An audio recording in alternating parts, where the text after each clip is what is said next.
Imagine you find out that the person you've been sharing your life with for decades isn't who you think they are.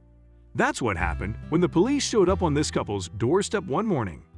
Find out what his wife did when she learned the truth after being married for over 40 years. Before we start, can we get this video to 1,000 likes? Please hit the like button and subscribe to the channel. It started out like a normal morning when Cheryl heard someone knock on the door. Her husband, Bobby, was still in bed, so Cheryl went to see who was at the door so early.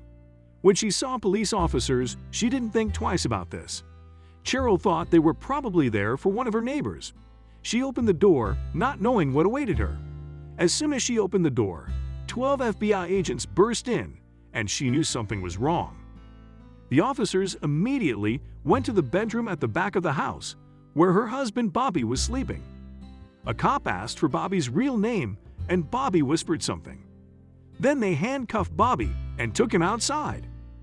Cheryl was completely upset and didn't know what to do. The scene unfolding before her eyes seemed unreal. She tried to defend her husband by asking what the officers were doing. Bobby told her that this event stemmed from a past situation before the couple met. It turns out that Bobby Love's real name was Walter Miller. He grew up in North Carolina in the 1960s. His family was on a low income, and the family was under a lot of stress as there were a total of 8 children. Because Walter's mother was struggling to support her family, it was easy for him to go unnoticed. His run-ins with the law began in 1964 and increased rapidly as he became more and more involved in criminal behavior. He himself admitted to stealing purses from unlocked cars, stealing checks from mailboxes, and getting more and more brazen. These crimes were all a quick way to get money, but gradually they turned into bigger and more serious crimes. Walter even ended up in a juvenile detention center after stealing from the music room at school. The other inmates were violent towards Walter, who even now still has scars, while he was in juvenile detention. Walter could hear the trains passing outside. It reminded him of the freedom he no longer had. Rather than wait for his sentence to end, Walter decided to cut his time in juvenile detention by escaping. Walter ran out the back door and followed the sound of the train. Walter was somehow quick enough to break out of juvenile detention. He followed the rails and found out where the train was going. He boarded and drove from North Carolina to Washington, D.C. to live with his brother. While staying in his brother's city apartment, Walter managed to enroll in a local high school. Things went wrong when he came into contact with troublemakers. Walter was hanging out with the wrong people, and it didn't stop there. He started to show criminal behavior again, and this time it was not just innocent actions. They went the extra mile by robbing banks. Walter found they could get away with it because they did this one in North Carolina. Security that was not as strict, and it was easier to carry out the robberies. Walter joined this group. After several robberies, Walter and his friends finally ran out of luck. They went into a bank to do their usual procedure, but they hadn't realized that this bank had a silent alarm. By the time Walter left the building, the police were already waiting.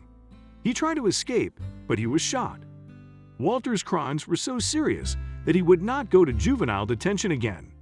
This time, he could be sentenced to 25 to 30 years in prison. Walter became even more confused when he discovered that his mother had died. Walter tried to appeal several times, but it was rejected each time. Instead, he focused on his behavior as prisoners and managed to get no points on his criminal record. As a result, he was able to move from a maximum security prison to a minimum security facility. The minimum security prison had many perks that helped Walter feel more at ease. It seemed that Walter was finally getting better after a period of difficult years. When problems arose with a prison warden, things went downhill for him again. Everything changed when Walter was accused of berating the prison warden. As a result, the prison warden began to crack down on Walter. He regularly wrote Walter down for violations, to the point that Walter was just one negative report away from being sent back to the maximum security prison.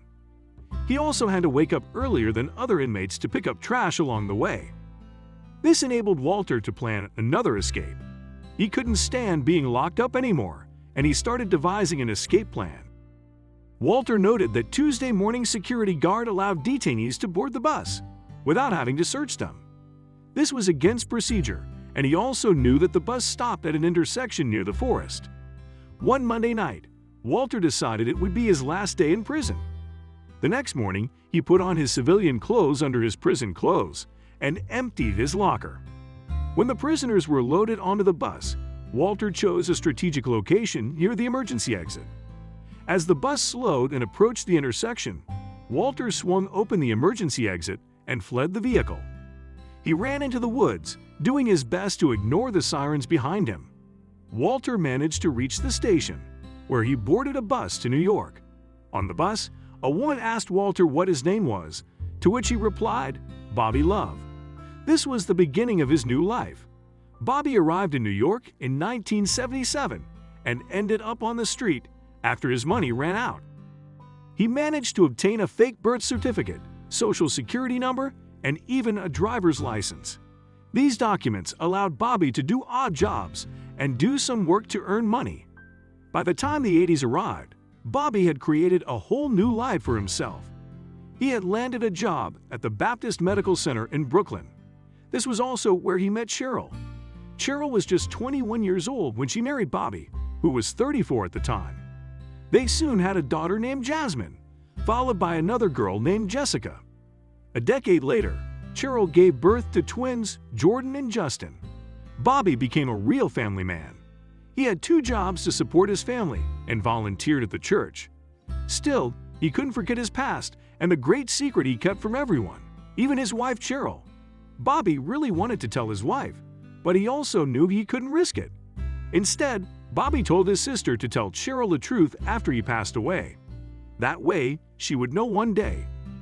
However, Bobby's plan backfired, and the police showed up at his house. Bobby eventually returned to North Carolina for a relative's funeral and hoped no one would recognize him. However, someone noticed and reported him to the police. Bobby had to serve the rest of his prison sentence, plus extra time for his escape. Although Cheryl had to process the situation, she decided to visit him in prison. He thought Cheryl would leave him right away, but Cheryl said, "No, Bobby Love, I married you through good times and bad." Cheryl's dedication led to her fighting for his freedom.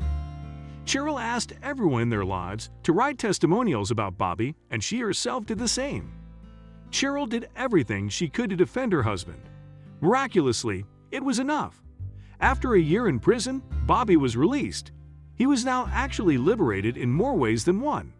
The secret of Bobby could finally be open to others about his past. Now that his secret was out in the open and he was no longer wanted, this also caused their marriage to flourish again.